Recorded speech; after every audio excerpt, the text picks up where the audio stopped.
Sesungguhnya Nabi SAW bersabda, terdapat satu surah dalam Al-Quran 30 ayat, iaitu Al-Mulk. Surah itu dapat memberi syafaat kepada pembacanya sehingga dia diampunkan oleh Allah, iaitu surah Tabarakallazi. Baik, hadis yang pertama ini memberi pada kita lebih kurang 3-4 benda penting.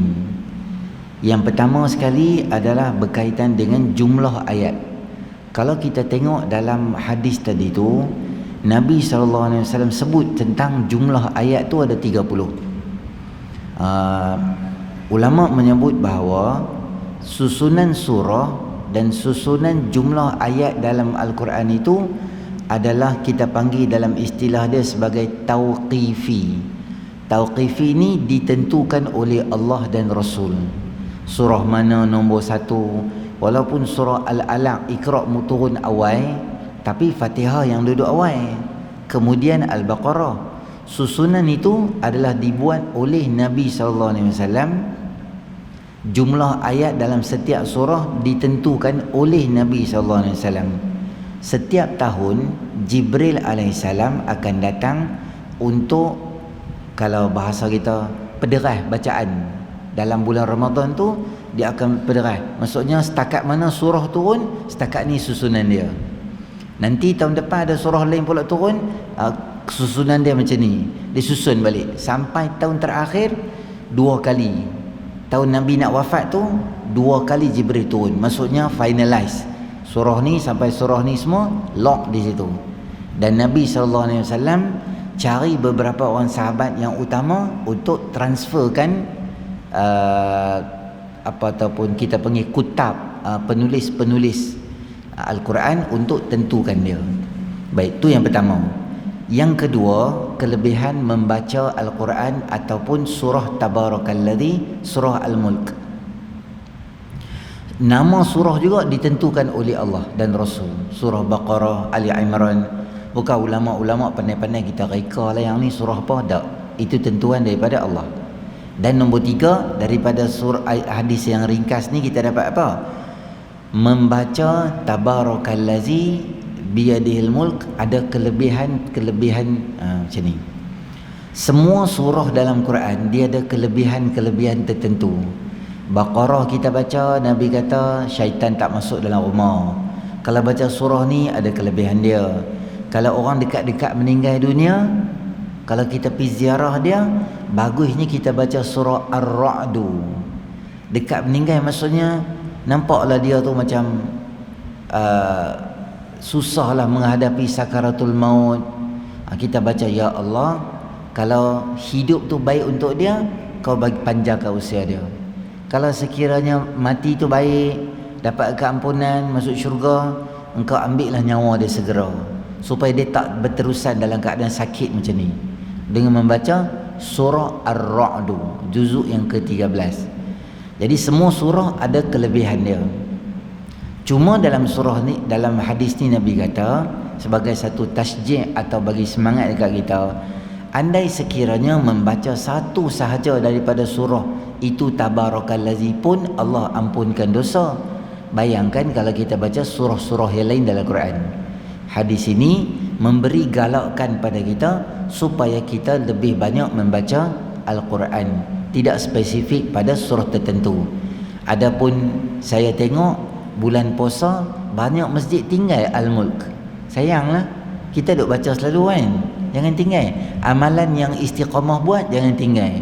Pesan ke imam tahfiz kita, adik kat sini kita baca biasa Al-Mulk, lepas witir tolong baca. Dia baca Al-Mulk tu, biar semua orang, amalan yang kita selalu buat istiqamah, kita jangan tinggal amalan tu. Okey, hadis berikutnya dalam bab yang sama.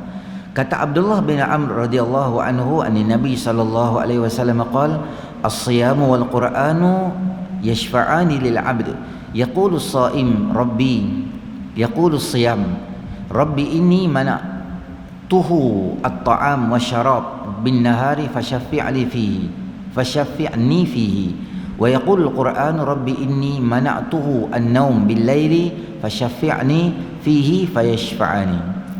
Daripada Abdullah bin Amr radhiyallahu anhu katanya sabda Nabi sallallahu alaihi wasallam, puasa dan Quran memberi syafaat kepada hamba Allah. Puasa berkata, wahai Tuhanku, sesungguhnya aku menghalang dia dari makan dan minum di siang hari. Oleh itu, izinkan aku memberi syafaat.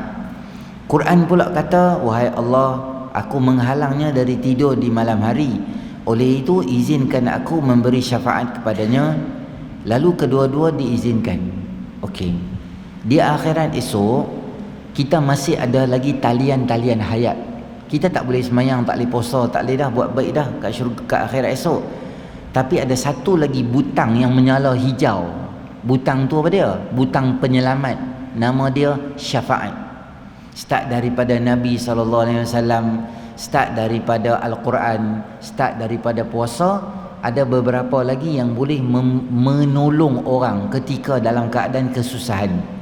Antaranya adalah puasa dan antaranya adalah Al-Quran. Sebab apa gandingan puasa dengan Quran?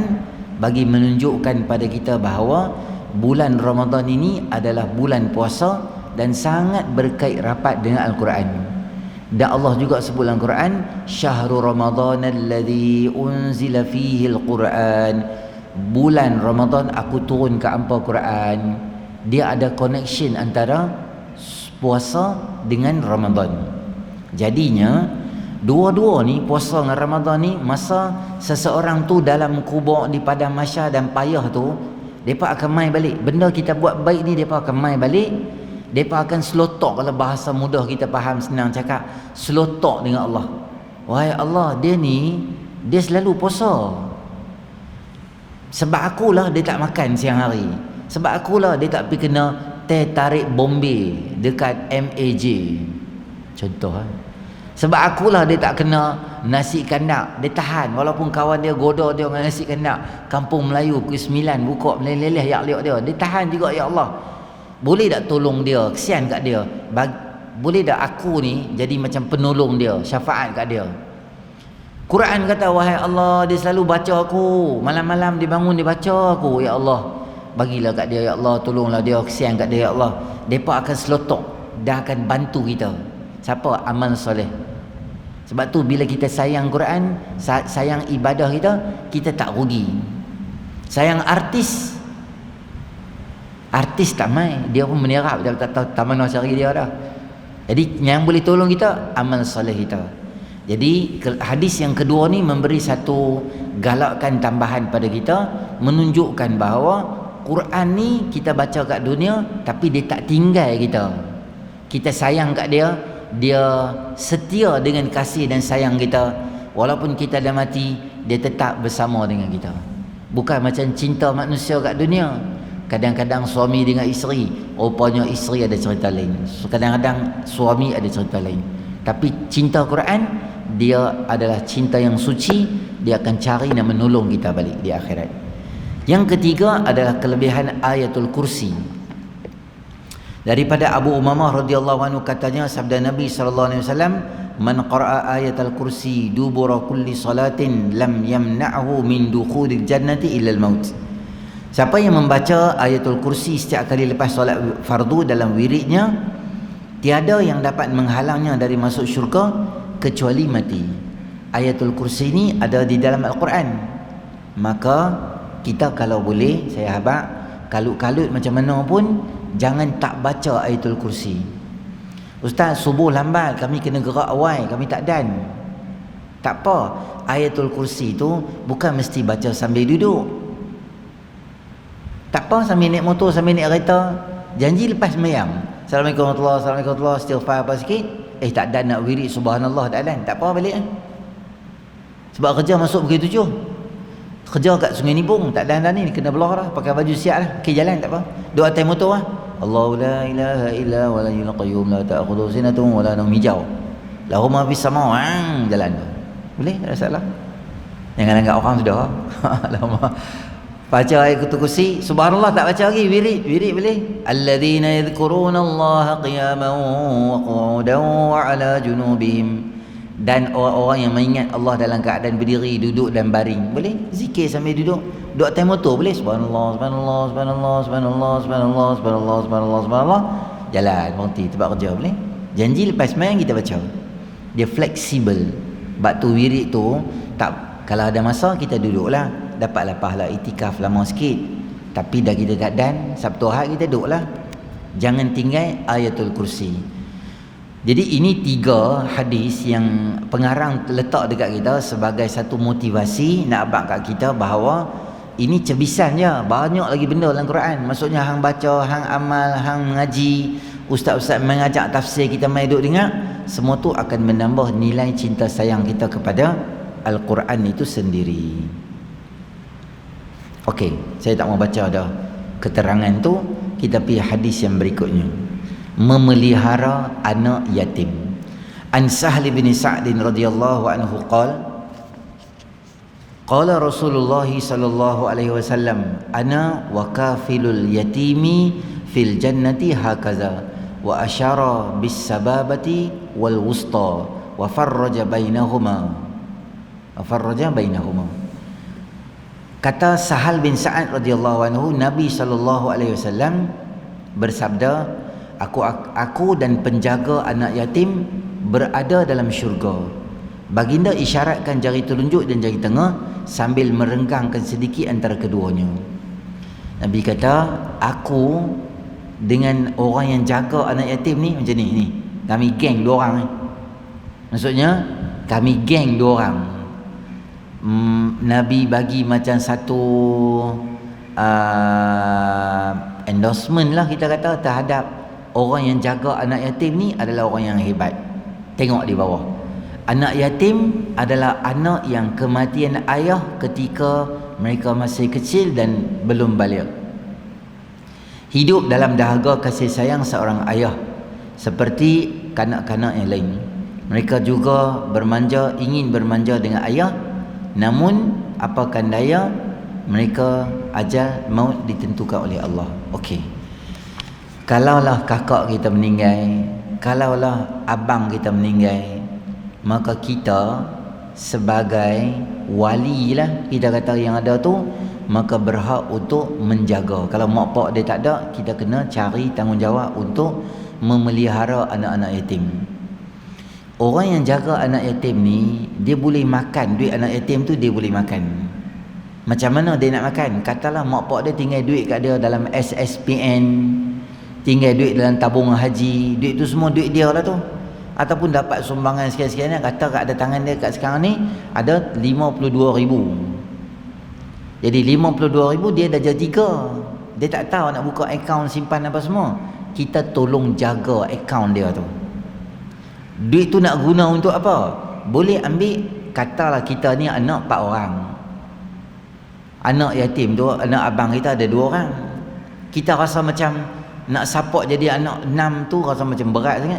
Kita ambil duit dia tu untuk makan dia. Join dengan kita.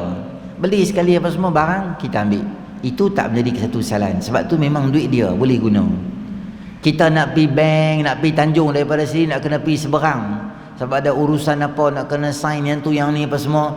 Duit tol kita ambil, duit budak tu. Duit minyak kita ambil, duit budak tu. Tak apa, tak salah. Itu pengurusan untuk budak tu. Tapi jangan hang semua benda hang balas. Yang tu lah, nama dia hantu ayak. Nama kata duit 50, tapi mata dia pun jadi ya jackpot. Kedeng sama duit gitu. Dia syok, dia nak pergi curi duit orang banyak. Maka yang tu dilarang. Orang yang makan duit anak yatim, dia dosa besar. Saya bagi teguran, bukan teguran lah, macam tegak lah. Ni ketumpang daripada rakam ni. Kadang kita beri satu kita raih anak yatim, tapi anak yatim kena beratok pula makanan. Yang makannya hak tokeh tu, datuk lah, datin lah, tantri semua, mereka VIP dihidangkan kemas. Yang diraikan anak yatim pula pergi beratok tu. Tak apa kena, patut ampah lah beratok lah. Datuk-datuk bagi anak yatim, mereka menjadi macam bos lah. Bulan puasa ni sedap lah anak-anak yatim ni. Tapi mereka layan, bagi bagus. Semua agensi NGO mai nak bagi sumbangan pada anak yatim. Tapi saya nak ingatkan tuan-tuan, Jangan kita berlakon jadi mak bapak Ramadan je. 11 bulan dia jadi yatim. Ramadan pakak-pakak mengaku, hanglah anak aku, hanglah bapak aku, akulah anak yang semua baik. Masuk Syawal terajang. Tahun depan pula kita jumpa anak yatim, dia belah betul ya. Jangan betul. Bantulah berterusan pada depa. Kesian depa tak ada mak, tak ada ayah. Kadang-kadang di sekolah pun banyak tuan-tuan, mak meninggal, ayah meninggal kadang-kadang, terutama ayah lah kalau meninggal tu. Kadang ialah ekonomi rumah pun tak apa okey. Kita bantu depa, tolong depa. Kita tahu jiran-jiran kita. Belilah bagi budak-budak tu seronok lah. Budak-budak suka apa tuan-tuan? Bagi dia seronok. Baju sekolah ke apa, tuan-tuan beli lagi hadiah kat depa. Kita tak jaga dia, tapi kita tolong dia macam tu. Sekali-sekala pegang tangan dia, mai duduk dengan makcik, mai pergi mana? Mai lah. Nak bawa anak aku pergi mana? Hang diam, tak hidup sibuk. Jiran kita kan. Jiran kita kenal dia. Nak bawa anak aku pergi mana? Hang diam. Bawa pergi mana-mana, makan ayam goreng ke apa, sonok-sonok sikit. KFC ke apa ke. Beli kat dia baju, beli kasut ke apa. Cakap kat dia, adik doa kat makcik tahu. Dia bukan doa betul pun, dia doa sambil makan KFC lah kita lah. Ya Allah bagilah makcik sihat, ya Allah bagilah makcik ni kaya, ya Allah bagilah makcik ni bagus. Semua dia doa macam tu lah. Saya abang tuan-tuan, doa budak tu sambil lewa, kita doa budak tu sambil lewa, sambil makan KFC penuh dalam mulut ayam, berkemungkinan lebih mustajab daripada doa tahajud kita di waktu malam. Dia budak tak ada dosa. Kita gembirakan orang, Allah bagi pahala sangat banyak. Idkhalus surur fi qulubil mu'minin, menggembirakan hati orang Islam, pahala yang sangat besar. Tak tahu nak cari kat mana ustaz, kami tak tahu kami nak cari kat mana anak yatim. Wisma yatim tu wisma tu banyak lah orang, dia satu officially orang tahu, kebanyakan ni tak tahu. Tuan-tuan boleh tanyalah, kalau sekolah dekat-dekat kita sini, tanya kat pentadbiran sekolah tu, cikgu ada tak anak-anak yatim? Cikgu tolong bagi sat dekat mereka ni, bulan-bulan puasa ni ada banyak orang akan bagi kat anak-anak yatim. Kita join lah, cari pahala sikit. Lepas tu suruh dia doa kat kita. Tu nama dia, orang panggil clever. Clever tak pandai sangat, intelligent, up sikit pada pandai. Jadi jangan biar mereka. Tambahan pula, orang yang tolong jaga duit, harta ataupun kebajikan mereka ni, Nabi kata, hampa geng aku esok ke akhirat. Geng dengan Nabi kira tak ada apa tuan-tuan. Macam kita pergi satu-satu tempat tu, kita kenal ketua polis Pulau Pinang. Ketua polis ada orang tu, ada crime scene lah, kita tak boleh masuk lah. Tapi kita ada ketua polis tu, Datuk, kita kenal dia. Datuk, mai. Dia panggil kita, berani polis tahan. Berani lah. Datuk kata, tapi yang ni orang pakar forensik ni luar negara, dia nak main check bagi dia masuk. Walaupun kita lupa bawa kad ID kita, tapi kita kenal ketua polis sebab kita pernah bertugas dengan dia kat Bukit Aman tu, dia kenal dah. Contoh, kalau kenal Nabi ke akhirat, tak ada cerita dah. Hak lain tak payah dia sembang kemas dengan kita. Tu. Jadi nak dapat tu, di dunia ni kena buat kerja sikit lah. Kerja apa? Kerja tolong orang. Terutama anak yatim. Sampai bila anak yatim? Aqil baliak. Saya hati-hati tuan-tuan. Orang perempuan ni selalu kena tipu. Muslimat ni selalu kena ranjau dengan lelaki dia. Suami dia nak pergi sembahyang Jumaat, dia selalu bagi duit. Abang tolong bosak duit tabung. Dia bagi RM10, RM10. Sekali tu isteri dia tanya abang, yang saya duk bagi RM10 tu abang boleh Jumaat tabung. Dia check lah. Kau boleh harap suami dia ni nampak macam bertakwa tapi macam tokoh juga ni. Saja check. Dia kata abang selalu abang awak yang tak percaya kat abang ke? Tak saja tanya. Kadang-kadang kalau abang tak dan nak bubuh kat tabung masjid terlupa, abang cari anak yatim, bagi kat anak yatim. Isteri dia kata, Allah seronoknya, moga-moga aku duduk dengan Nabi esok rapat. Tahu maksud dia apa? Anak yatim tu dia anak yatim. Dia tahu bapak dia mati dah, dia balas tiap-tiap minggu beli Dunhill kotak besar. Kalau isteri dia tahu, isteri dia goreng macam nugget laki dia tu. Aku bagi hang duit, ambil kat hang pula. Bukan gitu. Akhil balik tak kira dia. Tuan-tuan ingat dulu kita ada datuk di Malaysia kita dulu, Datuk Rais Yatim. Rais tu maksudnya dalam bahasa Arab ketua. Yatim ni maksudnya orang yatim lah. Maksudnya dia ketua semua orang yatim tu. Rais yatim. Walaupun dia rais yatim, tapi dia dah dewasa, kita taklah boleh bagi kat dia. Datuk ni nak bagi sumbangan ni, moga-moga saya dengan Nabi rapat. Datuk usaha atas bawah. Hanya aku baru balik kemarin. Aku balik lama dah, tak ada dah. Macam mu'alaf lah. Kita di Pulau Pinang ni 6 tahun. Dia masuk Islam, kita panggil dia mu'alaf. Tahun ke-7, semua kelebihan sebagai mu'alaf di PUZ pun tak bagi dah kat dia.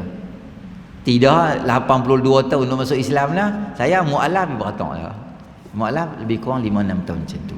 Okey. Itu berkaitan anak yatim. Mendidik dan berbuat baik kepada anak perempuan. Hadis 18. An Aisyah radhiyallahu ta'ala anha qalat ja'atni miskinatun tahmilu ibnataini laha fa'at'amtuha 3 maratin fa'a'tat kulla wahidatin minhuma tamrah wa rafa'an ila fiha tamratan lita'kulaha fastat'amatha ibnataha fashaqqatit tamrah allati kanat turidu an ta'kulaha bainahuma fa'ajabani sya'nuha fadhakartu الذي صنعت لرسول الله صلى الله عليه وسلم إن الله قد أوجب لها وبها الجنة أو أعتقها بها النار. Aisyah radhiyallahu ta'ala anha berkata, ada seorang perempuan miskin datang ke rumahku dengan dukung 2 anak. Maka aku beri 3 kurma padanya. Beliau beri 2 kurma pada anaknya, seorang sebiji. Sebiji lagi ingin dimakan. Ketika dia menyuap ke mulutnya, tiba-tiba 2 orang anaknya minta hendak makan kurma tu kerana tak kenyang lagi. Maka si ibu ni belah kurma dan suap ke mulut 2 tu. Aku kagum melihat si ibu tadi. Lalu aku cerita peristiwa itu pada Nabi SAW. Baginda bersabda, sungguhnya Allah telah menganugerahkan syurga pada perempuan itu dengan sebab dia berbuat baik pada anak-anaknya, atau Allah memerdekakan dirinya dari api neraka. Okey. Seorang perempuan miskin dengan anak dia 2 orang. Dia mai rumah Aisyah, kata bagilah saya makan, saya miskin. Aisyah ambil 3 kurma. 1 kurma bagi ke anak dia, 1 kurma bagi ke anak dia, 1 kurma dia perempuan tu makan lah. Budak-budak makan kurma tu tak dan blender biji dah, makan. Baru mak dia nak bodoh mulu, dia bertarik baju. Mak lapak lagi, nak lagi. Dia kental mak dia tak makan lagi apa semua. Dia kira nampak dia nak budak-budak. Maka mak dia buat apa? Tak makan lagi. Mak dia ambil kurma tadi, belah 2, bagi seorang 1 ke anak dia. Jadi seorang anak makan 1,5 kurma. Si mak tadi tak makan apa pun. Aisyah ni dia macam kagum tengok mak dia ni. Aisyah pun umur, masa Nabi SAW meninggal, dia baru umur 18 tahun. Maksudnya apa saja peristiwa berlaku, maksudnya form 5 ke bawah. Itu range umur Aisyah apabila kita baca riwayat. Dia tak ada anak, dia tak ada pengalaman lahirkan zuriat anak dan sebagainya. Bila dia tengok mak tadi, macam hebat mak ni. Kan lah, biasa lah, sudah apa dapat 1. Tak tahu nak luah kat siapa keajaiban tu. Dia cerita kat Nabi SAW. Nabi SAW kata, Nabi kata Allah anugerahkan syurga pada perempuan tu sebab dia buat baik pada anak dia, atau Allah selamatkan semua tu, perempuan tadi tu, daripada api neraka Allah Ta'ala. Hadis ini yang pertama ini, banyaklah benda, cuma saya fokus benda penting adalah kita sebagai mak dan bapa, sejauh mana kita membuat kebaikan pada anak-anak kita di rumah. Semua tu adalah pahala ganjaran yang khusus Allah bagi dekat kita. Bukan dia hilang macam tu saja. Penat kita pergi cari rezeki, panas lah tuan-tuan. Kita naik kereta pun berbintik-bintik. Saya khutbah Jumaat baru ni di mana? Di masjid tu kan, di khutbah Jumaat di mana orang ni punyalah panas masuk kereta tu, berbintik-bintik rasa kulit tu. Kita duk fikir orang naik motor, orang meniaga kat dalam ni apa, kemah panas macam tu. Maksudnya semua tu dia buat untuk apa? Demi sesuap nasi ke keluarga dia. Bangkit awal, kadang 2-3 pagi, masak, sediakan sahur untuk orang. Semua tu tujuan dia nak memberi satu keselesaan kehidupan pada anak-anak. Kalau niat kita mencari rezeki tu dengan baik, insya-Allah Allah jadikan kebaikan yang kita buat tu tolong anak-anak kita. Kadang-kadang kita tak ada makan bagi anak-anak dulu. Memang macam itulah mak-mak ni panggil dah. Bapak dia tak apa ada kan. Dia ada lah tapi tak banyak macam mak kan. Mak dia lain sikit, dia punya jiwa keibuan dia tu. Sama ada yalah. Semua-semualah mak bapak lah sahabat senang. Bapak, mak suap anak, bapak pergi beli makanan, mak masak di rumah. Maksudnya rangkaian ibu dan bapa ni, selagi kita buat baik dengan keluarga kita, maka jangan kita rasa ralat. Anak kita makan banyak, kita jangan ya tuan-tuan, kadang-kadang dia lah marah. Hang ni apa ni, kedarah tak habis-habis sat-sat. Budak dia kata 1, dia kata 2, dia kata 3. Dia lapar tu, dia nak makan banyak.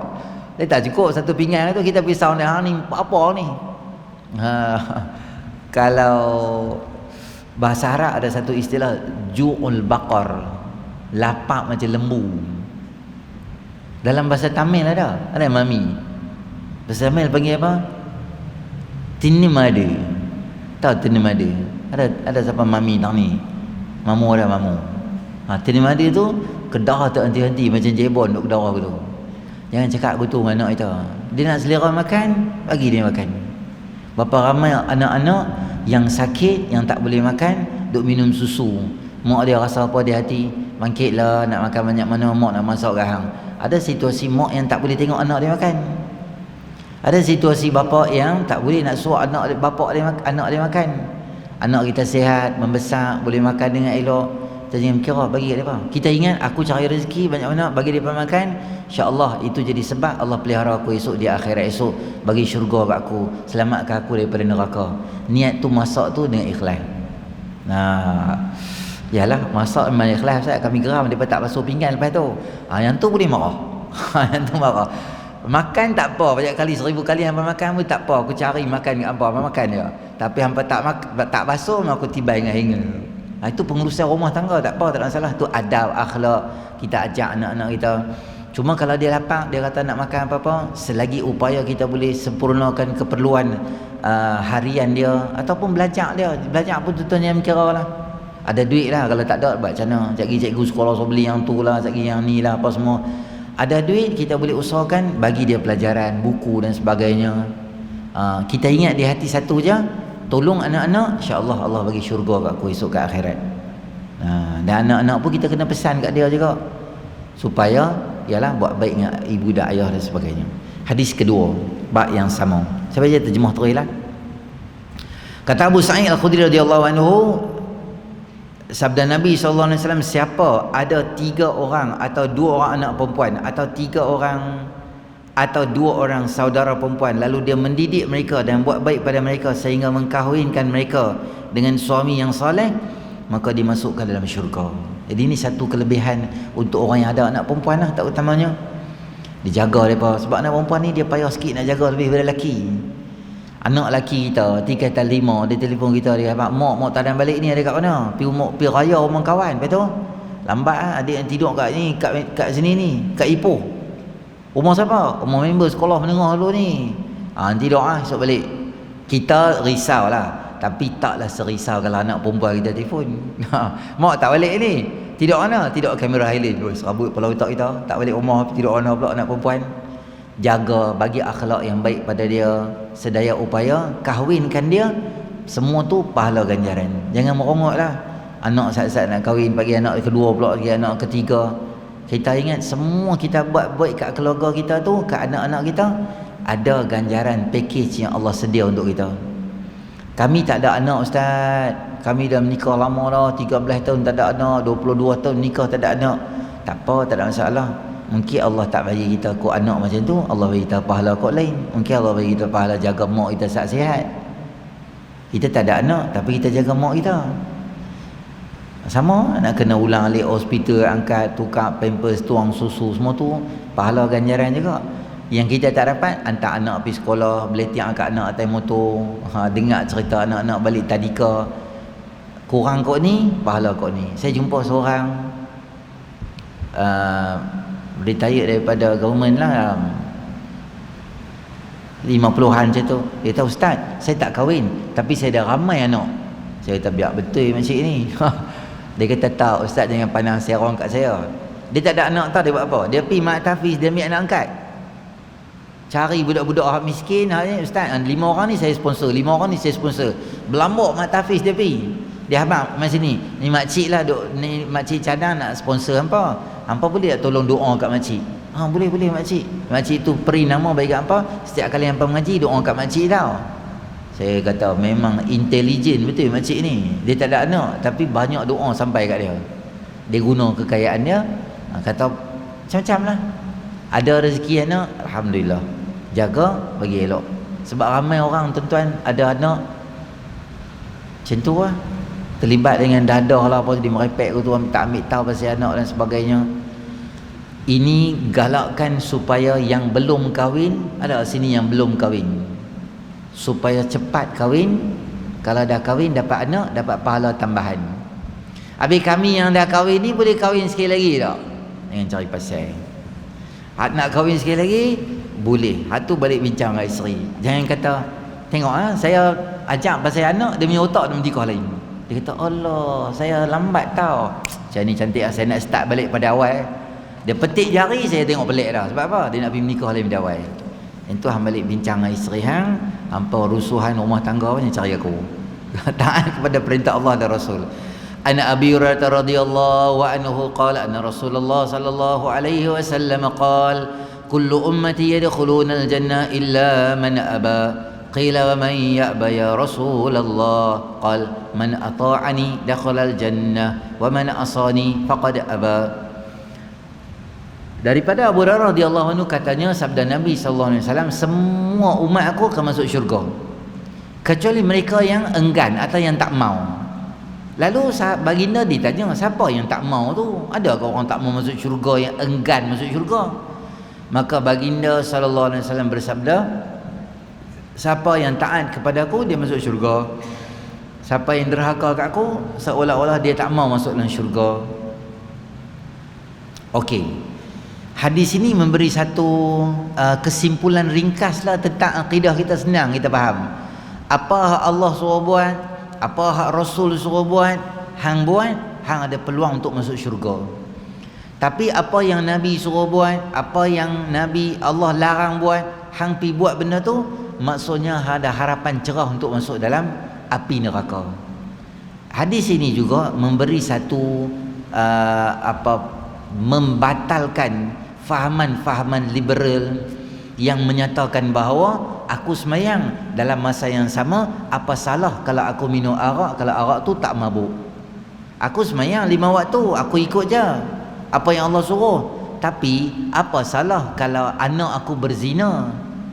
Padahal itu adalah suka sama suka, hak kebebasan masyarakat untuk buat apa saja selagi benda tu depa suka, tak ada akan jadi masalah dari segi perundangan. Aku rasa apa yang anak aku buat ni, aku tak apa, tak ada masalah. Walaupun dia tingkatan 5, tingkatan 6, dia ada pasangan dia, kadang-kadang dia bawa balik kawan laki dia duduk di sini. Aku rasa lebih selamat duduk di rumah aku, dan aku tahu apa yang berlaku. Laki tu tak akan pergi mana, dia kenal aku kenal dia. Jadi kami dalam keluarga kami, dia duduk main cakap macam merepek ke tu. Ini nama dia orang yang dia tak faham hadis yang mudah ni pada dia. Apa Nabi suruh hang buat, apa Nabi suruh hang Nabi tak bagi buat, kita jangan sesekali buat. Kita jangan sangka bila kita buat sesuatu benda yang bertentangan dengan apa yang Allah suruh, benda tu baik untuk kita. Dia senang macam ni lah sahabat tuan-tuan. Allah suruh apa kita ikut lah. Walaupun benda tu nampak macam ruang untuk akal, ruang untuk otak kita nak brain, benda tu tak ada ruang. Contoh selalu macam wuduk lah. Kita ambil wuduk, batal, kentut ambil wuduk kan. Kita pun terfikir juga, apa kena-mengena wuduk dengan basuh siku, kentut dengan basuh tumit, kentut dengan basuh cuping telinga, tak kena-mengena pun. Patut pitandai cuci tempat kentut je, sepatutnya lah. Tapi tak, itu Allah suruh, kita ikut je lah. Nabi-Nabi macam tu. Allah suruh Nabi Ibrahim buat apa? buat Kaabah. Nabi Ibrahim, kalaulah kita kelulusan universiti kita, contoh saya kalau kelulusan universiti dia fakulti apa? Fakulti dakwah dan syariah lah. Ijazah dalam bab tu lah. Nabi apa? Nabi Ibrahim. Tapi Allah suruh dia buat terlibat dengan construction pula.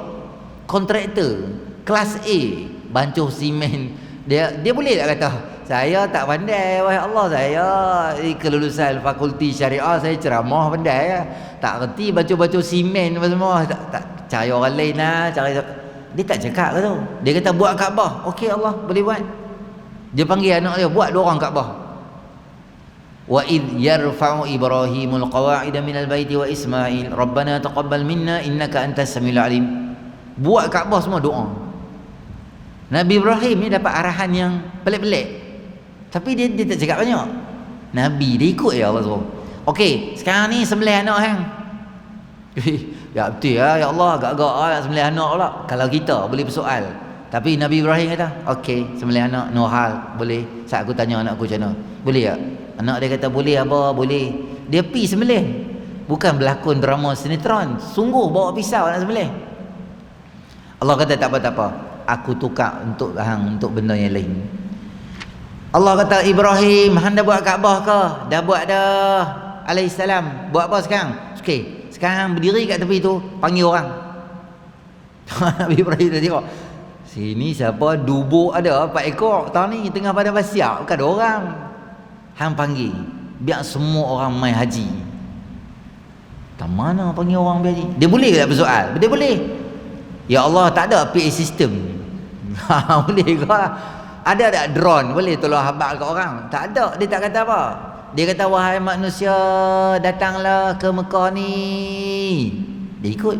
Tonton tahu orang, suara Nabi Ibrahim tu bila dia ikut cakap Allah, dia tak macam persoal perintah Allah. Suara tu bergema kat kita ni sampai orang pergi haji ni kena buat kota. Malaysia banyak ni, Senegal banyak ni, Indonesia banyak ni. Setiap tahun menteri tukar kerajaan dia akan pergi jumpa menteri macam mana boleh kami bagi lebih sikit, kami nak teringin nak pergi ramai. Hak pergi sekali pun, hak tak pergi lagi pun berlambak, hak dah pergi pun teringin nak pergi balik. Tapi kesian kawan-kawan tak pergi lagi. Macam tu lah.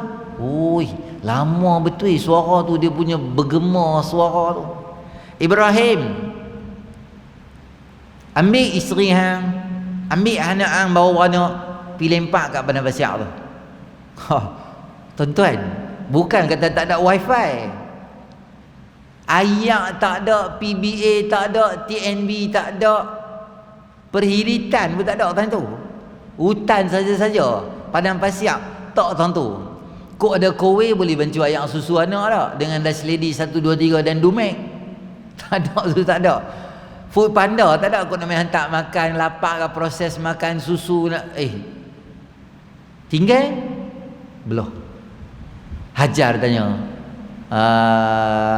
ni siapa suruh ni? Allahu amaraka bihaza. Allah ke suruh.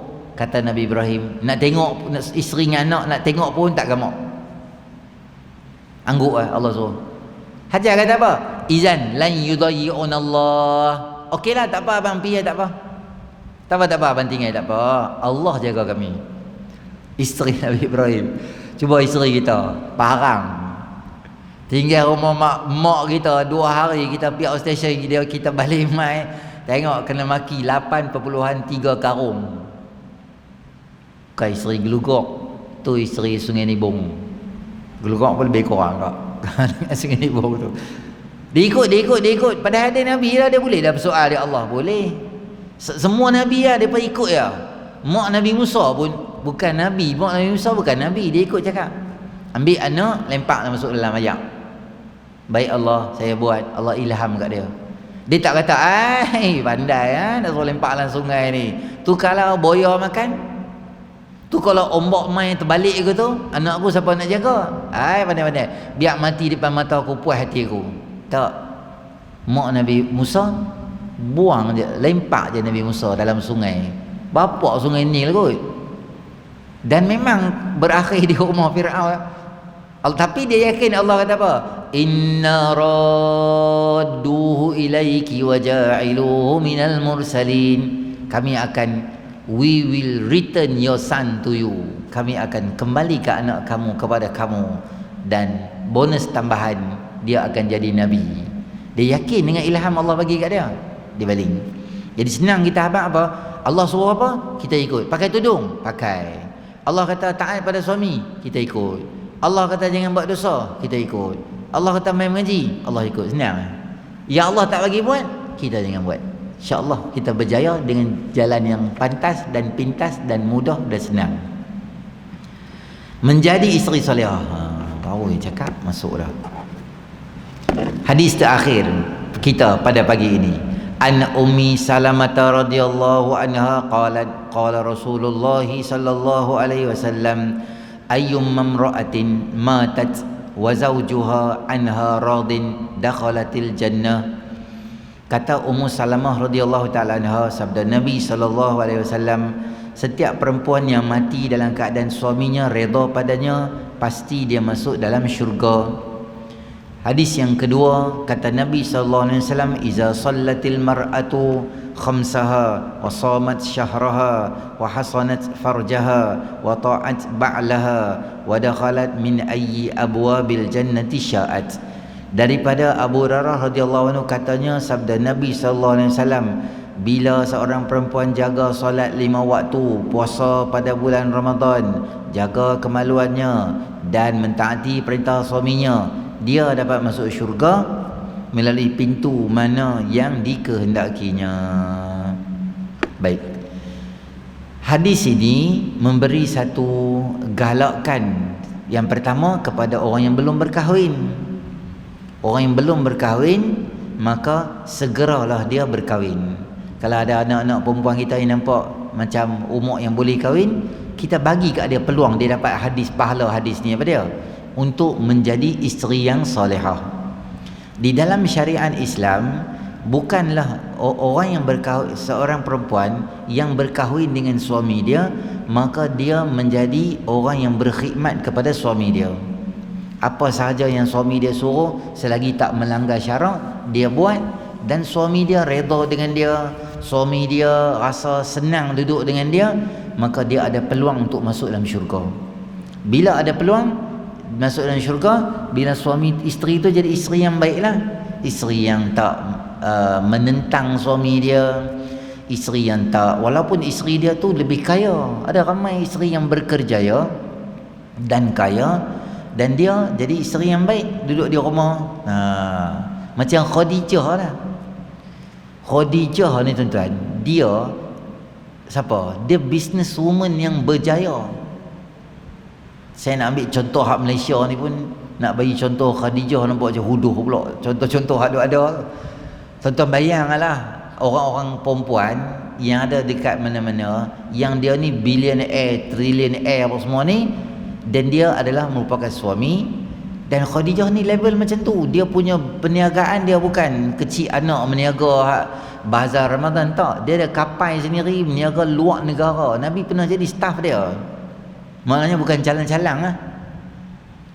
Tapi dia ni dalam riwayat menyebut, dia selalu buat kerja-kerja di rumah macam biasa. Hebatnya, walaupun dia dah berkejaya, tapi rumah tangga dia urus bagi elok. Jadi kita sebagai isteri yang ada hadis juga berkaitan dengan suami, ada juga. Cuma dia nak cerita pasal isteri yang soleha. Isteri yang soleha ni maknanya kalau suami dia tengok dia, suami dia rasa selesa kalau tengok dia. Kalau dia tak ada, suami dia akan rasa resah dan gelisah bila dia tak ada. Padahal dia turun bawah flat pergi beli bawang dia punya susah hati isteri dia tak ada tu. Sebab isteri dia tu orang yang baik dengan dia. Tapi kalau isteri dia tu adalah isteri yang menyakitkan hati dia, dan duduk dia cakap dengan bahasa yang kasar dengan suami dia, dan semua-semua benda lah. Suami dia balik, suami dia tanya, ada makanan ada kat mana? Dia kata, pergi carilah atas tu, meja tu, tutup dengan tudung saji, semua orang buat ada bila kat dia tu, balik dengan lambat mau makan lah, santu tak ada. Kalah suami dia pergi dekat meja makan, buka tengok ada nasi saja, lauk tak ada. Pergi dekat isteri dia balik, nasi saja ke dengan sayur? Kata ada ikan. Ada lah tang tu, semua benda nak kena abang abang tu lah. Kan budak kecil. Dia pergi balik tengok, rupanya masa isteri dia tutup ikan tadi tu, ikan tu dalam pinggan. Masa dia tutup, ikan tu menggelongsok jatuh di bawah. Ikan tu sedang dihurung oleh semut yang banyak, lebih kurang 80,000 ekor. Suami dia ambil ikan tu, suami dia bagi dekat dinding, kepang ke macam Piramli basuh baju kat sungai kan. Kepang. Dia kata, hai lah ikan, hai lah semut, hari ni kita share makan dua orang lah. Boleh tak aku share dengan hang? Ketika tu suami dia akan rasa apa? Suami dia akan rasa, aku nak pergi makan di tom yam kat bawah. Nak makan lah, nasi ada ikan. Tu nak pergi mana pula tu? Terus pergi gatai ke mana pula? Dia kawan tu baru nak pergi, kena lah. Dia duduk di kedai tom yam dekat rumah dia tu, marka nanti mai. Marka mana nanti mai? Marka Siam dan Patani nanti mai. Abe nak makan gapo? Abe terus. Kawan tu umur apa? 65, kena abang straight terus. Tak ada nak buat lembek lah. Dia kena abe lah. Teo bank lah. Abe Teo bank gula tambah, dia kata. Padahal kecil mana? Lupa dia punya sakit tu. Sebab marka punya layanan gitu. Dari isteri dia jadi kasar gitu. Malas pait masak di rumah. Malas. Macam jebon. Buku masakan beli ni, Allah, separuh almari beli. 2 kali paku lah, abang boleh tolong paku. Sebab apa? Sebab banyak sangat buku, nak roboh almari tu. Dia beli. Mai apa rancangan masak ni memang menerak depan TV. Pegang buku ni, kaki duduk belakang 2. Kedek. Salin rancangan makanan. Satgi pukul 12.30 satgi ada. Hey, what's up guys? Dia tu di main kan. Dia masak pula. Save pula video dia tu. Forward, abang sedap lah ni, sedap ni. Haram tak masak pun, duk padang duk tulis rancangan gitu kan. Satgi dia WhatsApp kita. Dia kata apa? Abang, hari ni kita beli Food Panda. Food Panda. Hak kaya Food Panda.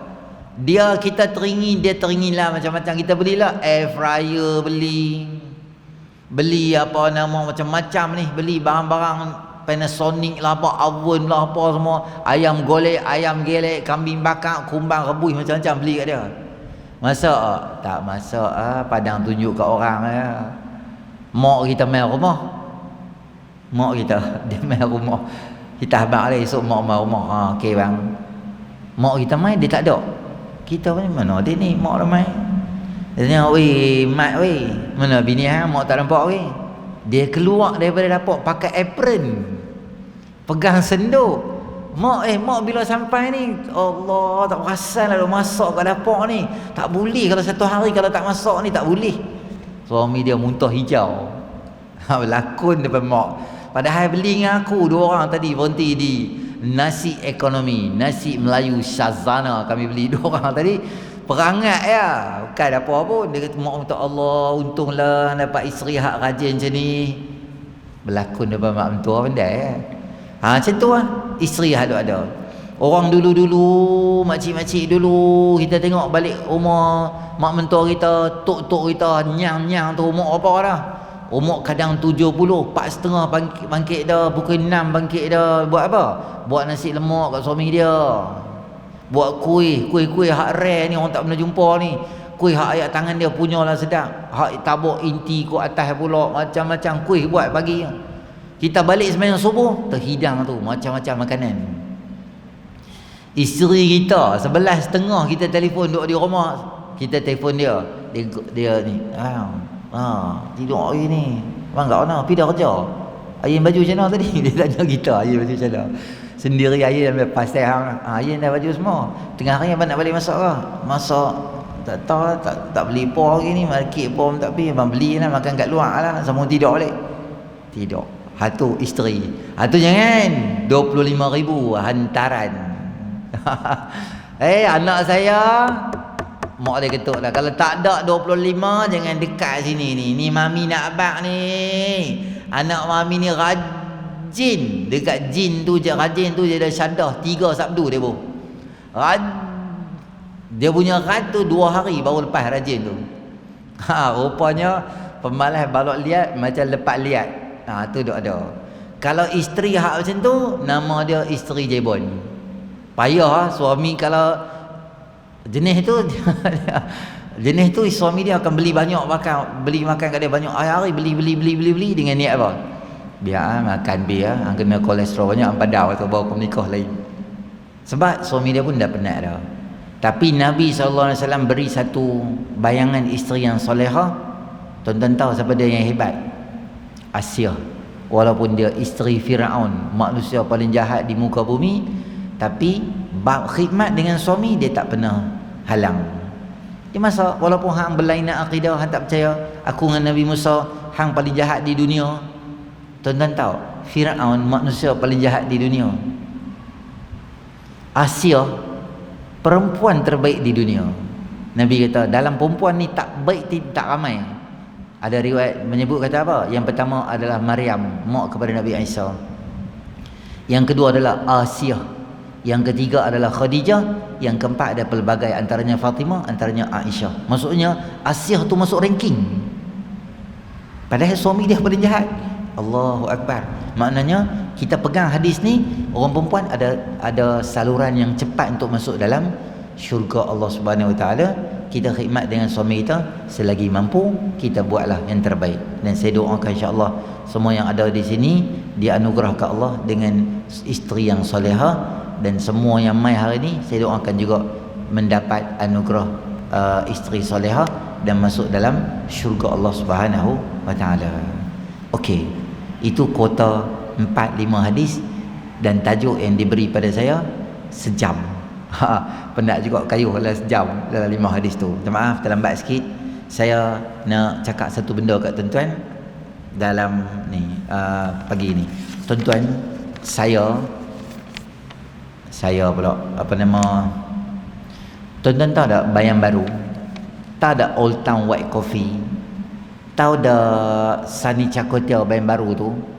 On the way nak pergi Pisau tu kan, belah kanan tu kan, ada satu surau kecil kali hijau. Tu surau sementara. Surau ni dah naik dah. Ni gambar ni. Gambar ni dia naik dah. Bentuk surau, bentuk ni kerangka ni dengan nama semua ada siap dah. Cuma depa sedang finalize lah untuk wiring, aircon dan sebagainya. Kita shot dekat si kontraktor tu lebih kurang 300k lagi shot. Jadi saya bagi 2. Satu, siapa-siapa, saya tinggal lah poster ni, saya tinggal. Siapa-siapa nak bagi sumbangan boleh bagi kat saya pada pagi ni boleh, atau nak bank in pun boleh. Tak apa Ustaz, hari ni saya bagi, nanti saya ada sekali lagi, saya ada slot sekali lagi, boleh ke? Ataupun kutip dulu pelan-pelan. Tak apa Ustaz, kami geng-geng muslimin semua, kami kutip dulu pelan-pelan dalam 2-3 kali kuliah kami ni. Dalam grup kami ni kami kutip, Ustaz mai sekali lagi masa minggu berikutnya yang last tu, kami akan serahkan pada Ustaz kutipan tu. Boleh, tak ada masalah apa. Ada nombor sini pengurusi pembinaan semua, boleh telefon untuk hubungi. Okey, itu saja yang kita boleh kongsi pada pagi ini. Yang baik pada Allah, yang kurang sempurna atas kelemahan saya sendiri. A'udzubillahi minasyaitonir rajim. Bismillahirrahmanirrahim. Alhamdulillahirabbil alamin. Wassalatu wassalamu ala asyrafil anbiya'il mursalin wa ala alihi ajma'in. Allahumma anfa'na bima 'allamtana wa 'allimna ma yanfa'una wa zidna ilma. Rabbana atina fid dunya hasanah wa fil akhirati hasanah wa qina adzabannar. Wa sallallahu ala sayyidina Muhammadin nabiyil ummi wa ala alihi ajma'in. Alhamdulillahirabbil alamin.